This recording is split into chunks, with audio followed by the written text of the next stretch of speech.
Good morning, children.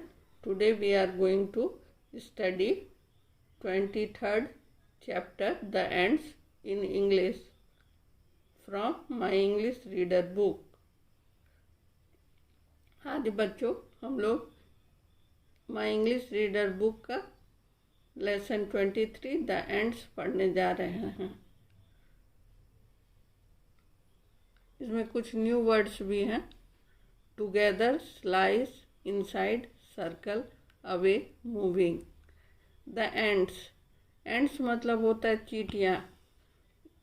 And means होता है चींटी। यहाँ बहुत सारे चींटी के बारे में बात किया जा रहा है, इसलिए चींटियाँ होगा। इस चैप्टर में चींटियों के बारे में बोला गया है। चींटियों को एक ब्रेड का टुकड़ा मिला। वे सारे चींटियों में एकता थी। वे लोग उसको खा नहीं रहे थे, वे लोग उसको दूर ले जा रहे थे। इसके बाद आगे की कहानी में देखेंगे हम लोग। न्यू वर्ड्स है टुगेदर, टुगेदर मीन्स एक साथ। स्लाइस, स्लाइस मीन्स टुकड़ा। इनसाइड, इनसाइड मीन्स अंदर। सर्कल, सर्कल मीन्स वृत्त या चक्र। अवे, अवे मीन्स दूर। मूविंग, मूविंग मतलब चल रहा था, चलना। Look at those ants, they are going together. What are they holding? They have a slice of bread. इस पिक्चर को देखना है, इसमें कितना एंड्स है। वो सब एक साथ जा रहे हैं। वो सब कुछ पकड़े हुए हैं। क्या पकड़े हुए हैं? अ स्लाइस ऑफ ब्रेड, ब्रेड का टुकड़ा पकड़े हुए हैं। उनके पास ब्रेड का एक टुकड़ा है और वो सब एक साथ उसको ले करके जा रहे हैं। अब दूसरा पिक्चर देखिए। They are not eating it, वे उसे खा नहीं रहे हैं। They are taking it away, वो उसको दूर ले जा रहे हैं। द एंड्स आर स्मॉल, चींटियाँ छोटी है। Now they enter the hole, अब वे लोग चींटी लोग एक छेद के अंदर जा रहे हैं। Oh, it is big from inside, वो छेद अंदर से बड़ा है।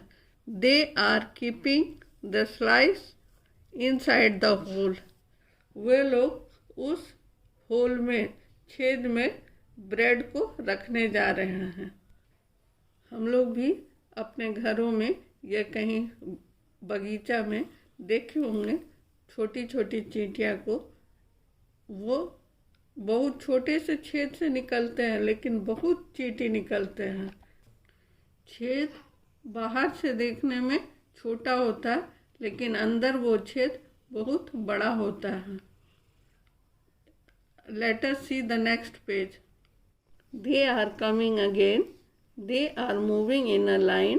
A frog comes out of the pond. It wants to eat them.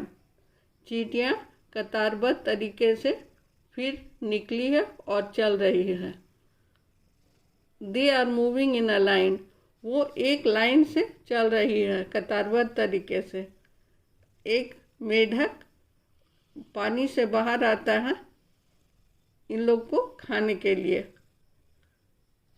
The ants are making a circle. They, what are they doing? They are biting the frog. Ants circle बनाए हुए हैं और वो फ्रॉग जैसे ही निकला, वो चींटियाँ उसे काटने लगी। उसे इतनी चींटियाँ काटी कि वो फिर पानी में कूद गया, पॉन्ड में कूद गया।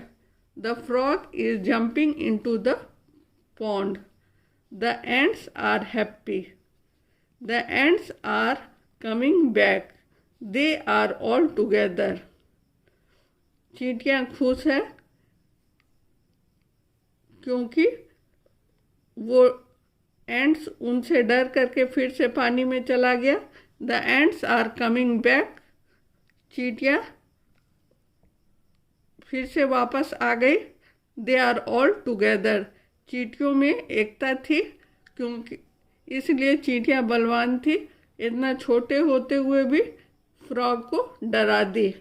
ये उन लोगों के एकता का फल है। This is the end of the story. अब इसमें से कुछ वर्ड मीनिंग है जो आप याद कर लीजिएगा, वर्ड मीनिंग और उसका स्पेलिंग, और लिख करके भेजिएगा। अब हम वर्ड मीनिंग देखते हैं।